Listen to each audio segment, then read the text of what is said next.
그래서 성도다운 삶 1편입니다.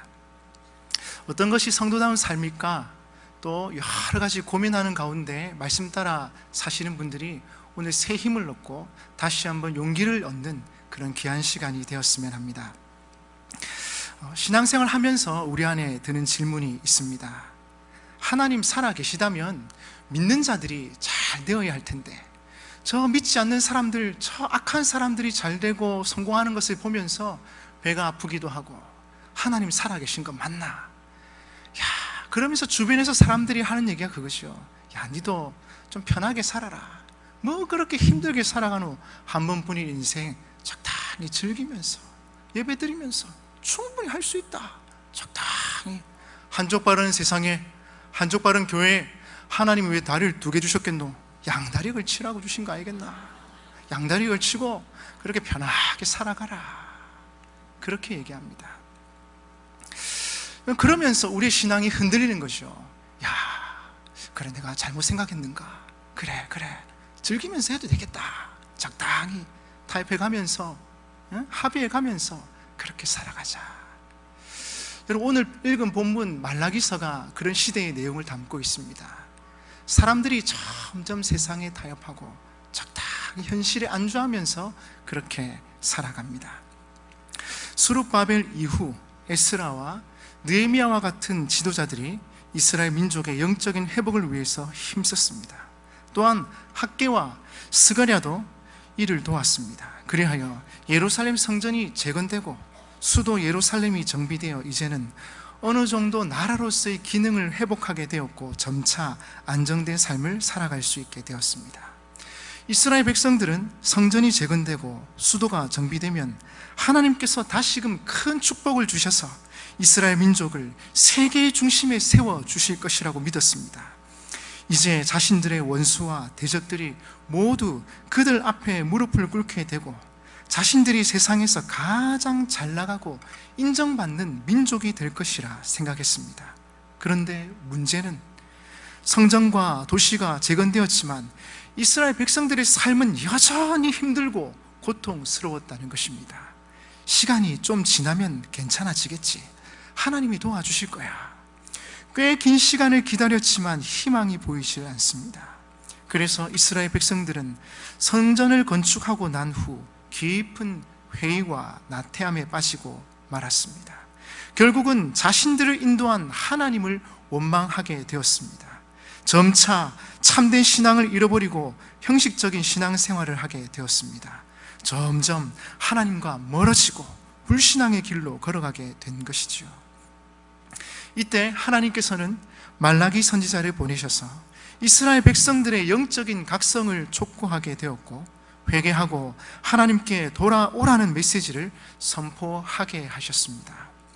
말라기 선지서의 핵심 주제는 다시 하나님께로 돌아오라, 다시 신앙을 회복하라는 회개의 말씀이었습니다. 오늘 본문에서도 말라기 시대의 이스라엘 백성들의 모습이 잘 나타나 있습니다. 13절입니다. 여호와가 이르노라, 너희가 완악한 말로 나를 대적하고도 이르기를. 하나님 하시는 말씀이 너희가 완악한 말로 나를 대적했다는 것입니다. 그러자 이스라엘 백성들이 하는 얘기가 무엇입니까? 이르기를, 우리가 무슨 말로 주를 대적하나이까? 하나님, 저희가 언제 대적했습니까? 저희는 하나님 편입니다. 이렇게 얘기하는 거죠. 그러자 14절에 이렇게 말씀하십니다. 이는 너희가 말하기를 하나님을 섬기는 것이 헛되니 만군의 여호와 앞에서 그 명령을 지키며 슬프게 행하는 것이 무엇이 유익하리요? 하나님 섬기는 거 다 헛되다, 소용없다, 힘들기만 하지, 고달프기만 하지, 우리 생활 달라지는 거 없다. 그냥 적당히 타협하며 그렇게 살아라. 이스라엘 백성들이 그렇게 얘기하고 다녔다는 것입니다. 계속해서 15절입니다.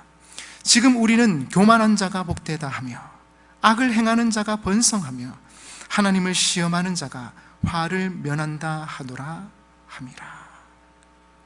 이스라엘 백성들 하는 얘기가 교만한 자가 복되고 악을 행하는 자가 번성하고 하나님을 시험하는 자는 안전하다, 화를 면한다, 이렇게 말하고 있다는 것입니다.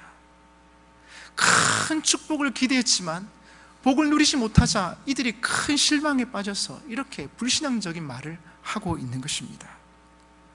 이스라엘 백성들은 입술로 죄를 범하고 있었습니다. 하나님을 섬기는 것이 헛되다. 하나님 명령을 힘들게 지켜서 뭐하느냐? 즐기면서 살아라. 세상에서는 교만한 자들, 못된 그놈들이 오히려 더 잘 되더라.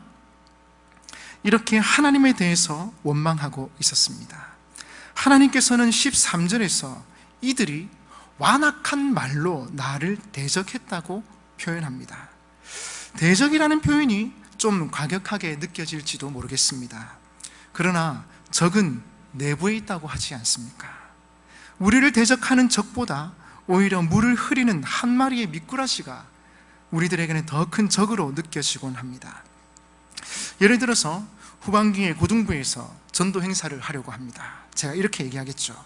다들 힘들겠지만 마음을 모아서 한 영혼이라도 데리고 오도록 힘써 봅시다. 그러자 한 친구가 이렇게 얘기하는 겁니다. 힘들겠지만이 아니라 목사님 진짜 힘듭니다. 공부하기도 힘들고 나 혼자 교회 나오는 것도 힘든데 목사님 너무하십니다. 우리 학생들의 입장은 한 번이라도 생각해 보셨습니까? 그러자 옆에 있는 친구가 맞장구를 칩니다. 맞습니다. 걔들은 한 번 오고 끝인데 뭐하러 힘들게 전도합니까? 그 돈으로 우리나 맛있는 거 한번 사주십시오. 여기저기서 맞다고 난리가 났습니다.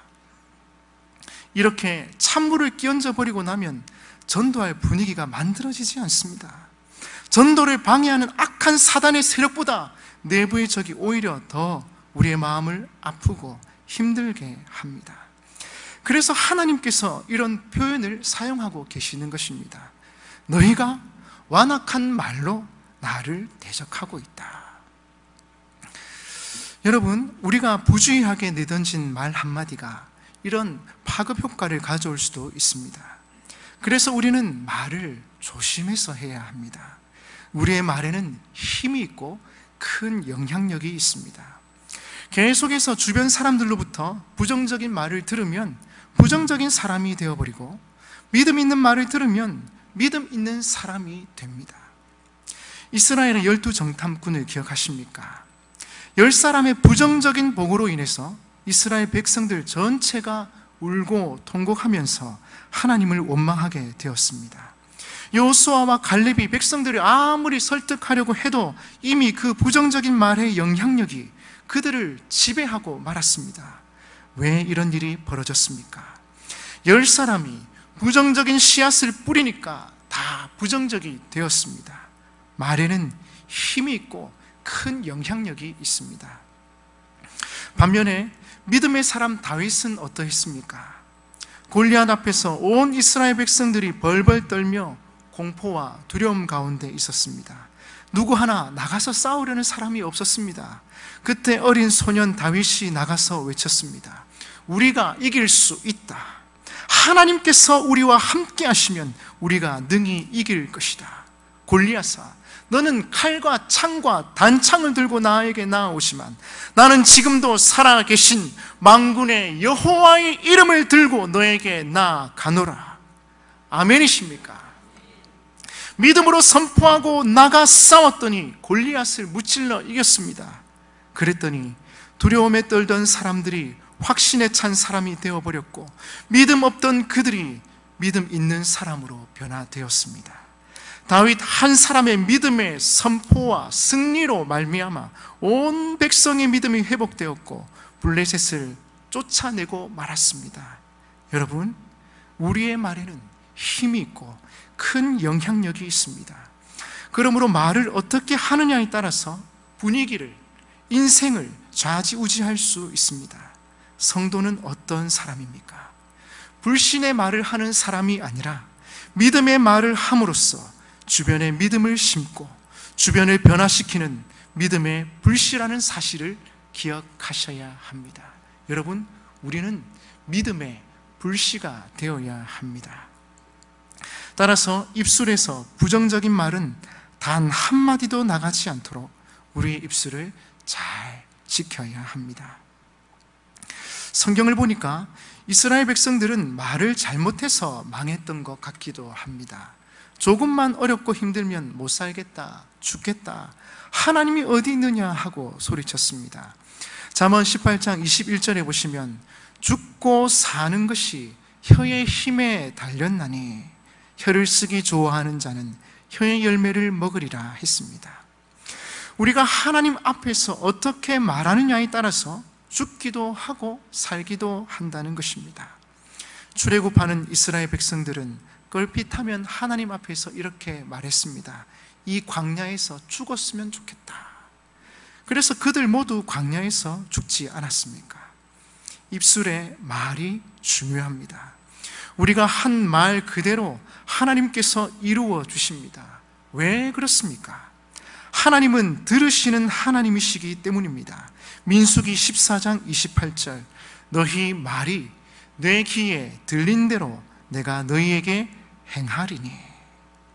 여러분, 그래서 아무리 어려움과 환난이 있다 할지라도 믿음 없는 말을 해서는 안 됩니다.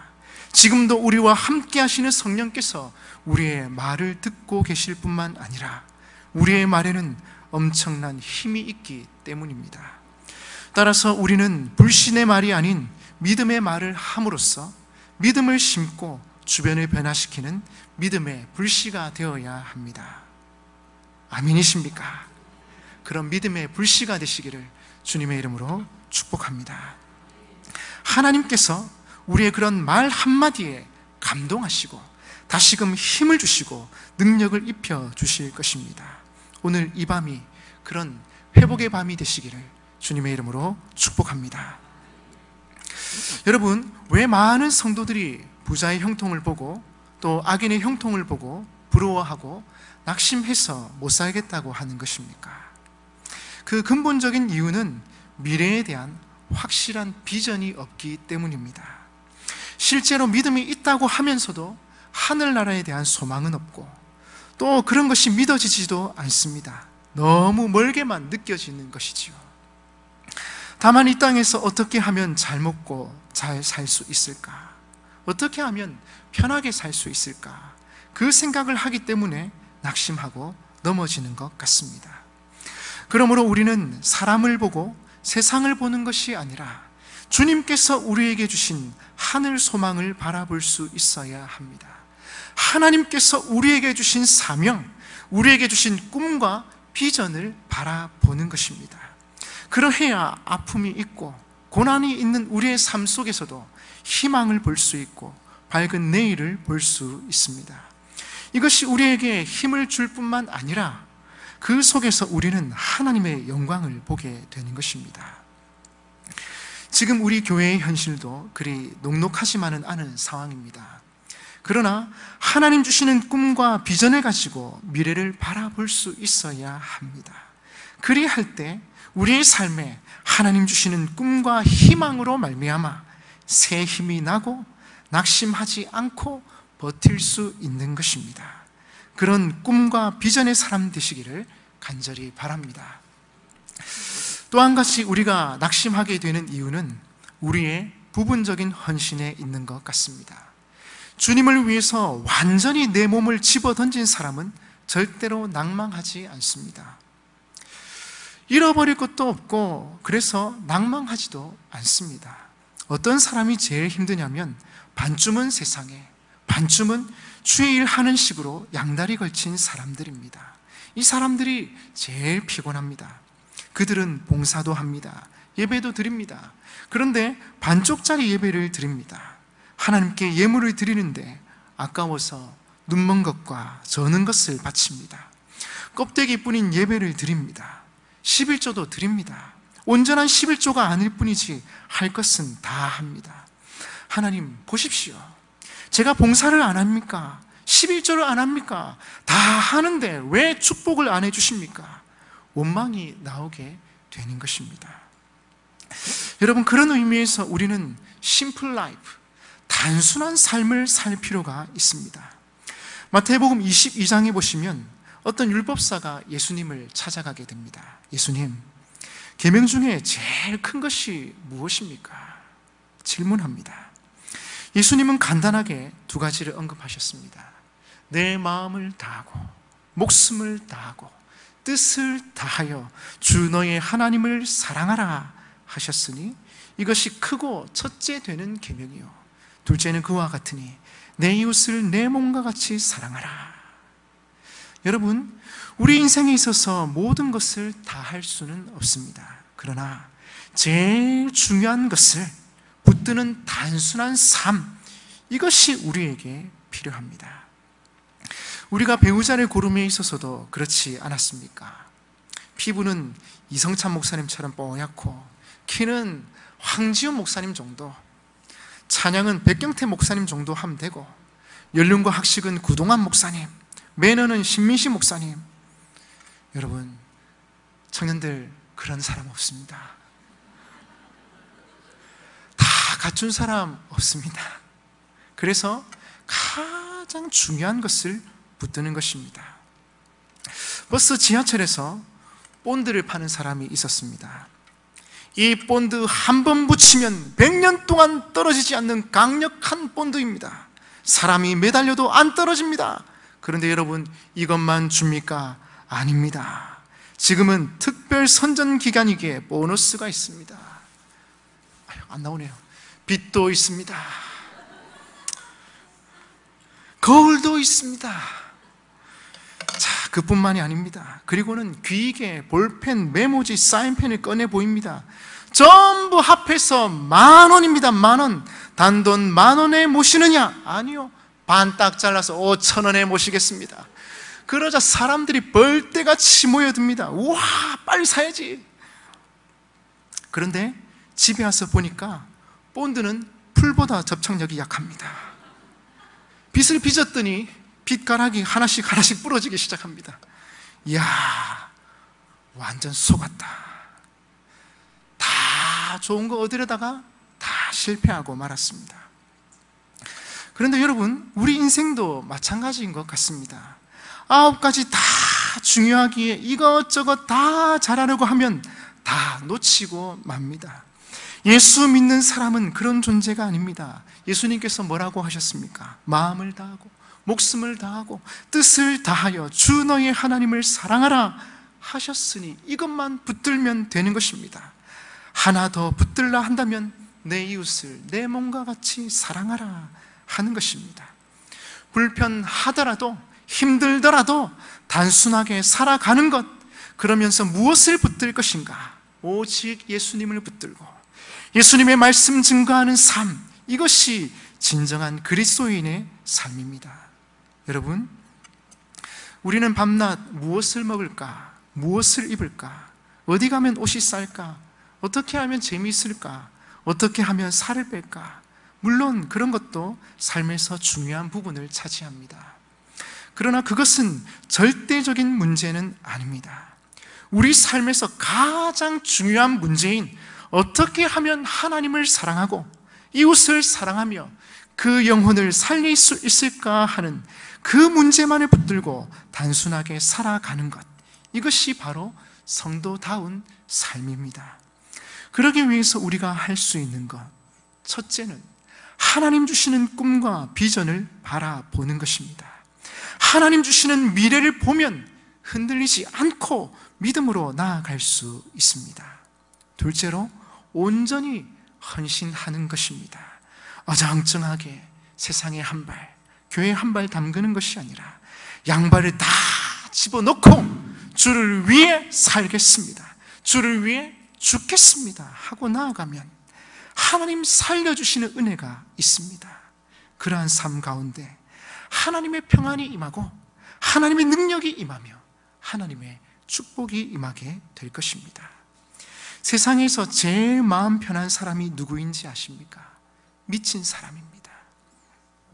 뭐 하나에 미치면 진짜 마음이 편합니다. 그것밖에 보이지 않기 때문입니다. 바라기는 주 예수 그리스도에 미치시고, 아멘, 주 예수 그리스도에 미치시고 그분으로 인하여 삶의 변화와 축복이 함께 하시기를 간절히 바랍니다. 마지막으로 하나님 주신 꿈을 향해서 온전히 한평생을 들였던 한 분을 소개하고 마칠까 합니다. 영상을 준비했는데 보여주시기 바랍니다. 그분의 이름은 고 하용조 목사님이십니다. 이번에 휴가를 가서 이 목사님 교회를 방문하게 되었습니다. 그러면서 이 목사님의 재치를 하나 둘 다시금 느끼게 되었습니다. 한번 영상으로 보실까요?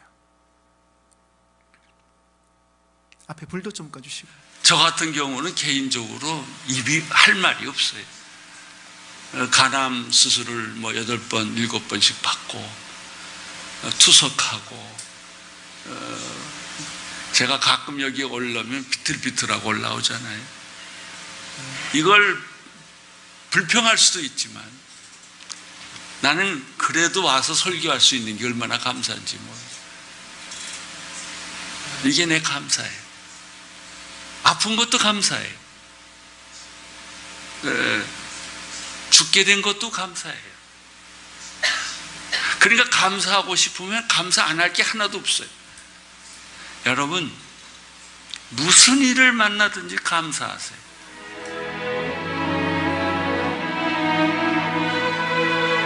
아플수록 하나님을 향한 그의 마음은 더 굳건해졌습니다.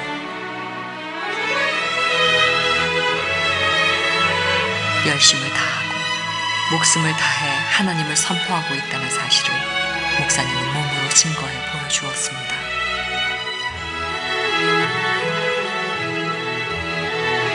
특히 일본 선교를 위해 처음 러브 소나타를 구상한 것도 2006년 병을 치료하러 일본에 가서였습니다.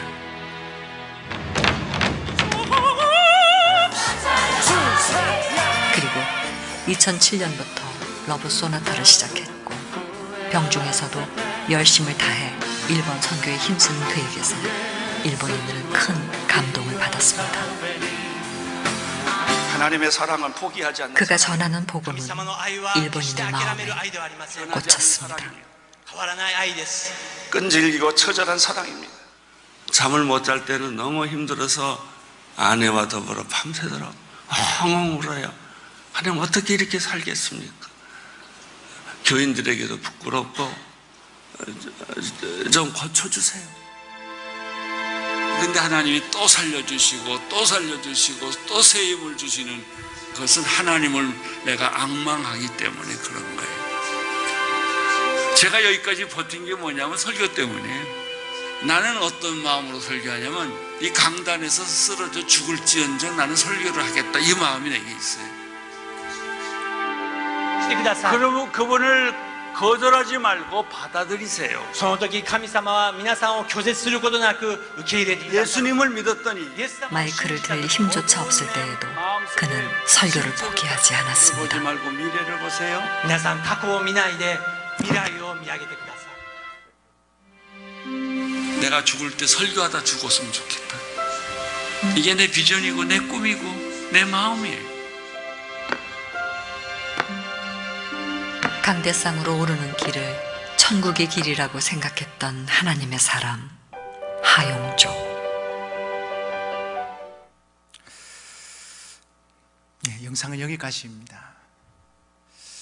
한 사람의 삶이 이렇게 감동적일 수 있다면 하나님 앞에서는 얼마나 큰 칭찬과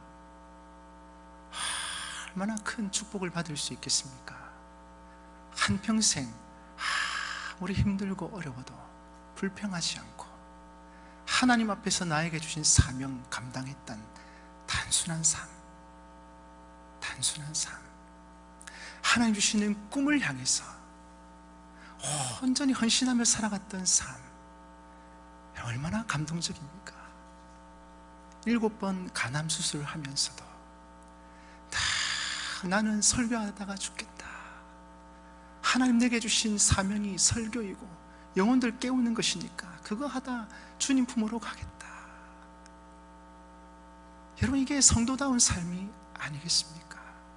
조금 힘들면 불평하고 조금 좋으면 감사하는 그런 삶이 아니라 늘 변함없이 하나님 주신 은혜에 감사하고 하나님 주시는 꿈을 꾸면서 그 길을 묵묵하게 감사하며 걸어가는 것입니다.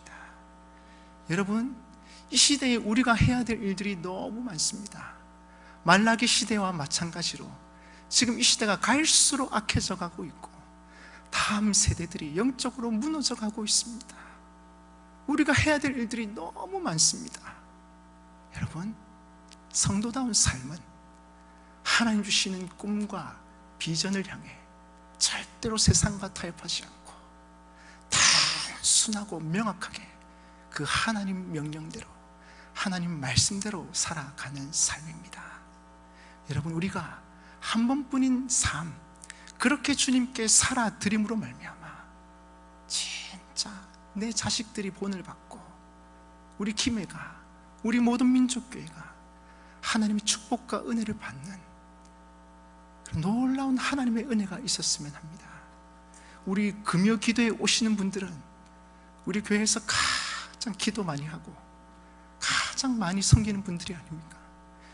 여러분들이 제2의 하용조 목사님과 같은 꼿꼿하게 주님 주신 사명 감당하겠다. 내가 잘 사는 것은 아니지만, 내가 가진 것은 없지만 내가 하나님께 받은 사랑으로 사랑하며 끝까지 섬기겠다. 여러분, 우리가 후반기를 그런 마음으로 시작했으면 좋겠습니다. 쉬운 일이라고 하지는 않겠습니다. 그러나 하나님만 바라보고 의지하는 이 삶 가운데 하나님의 은혜가 있고, 하나님의 역사가 있고, 하나님의 만지심이 있고, 하나님의 치유와 회복이 있다는 분명한 사실은 여러분께 말할 수 있습니다.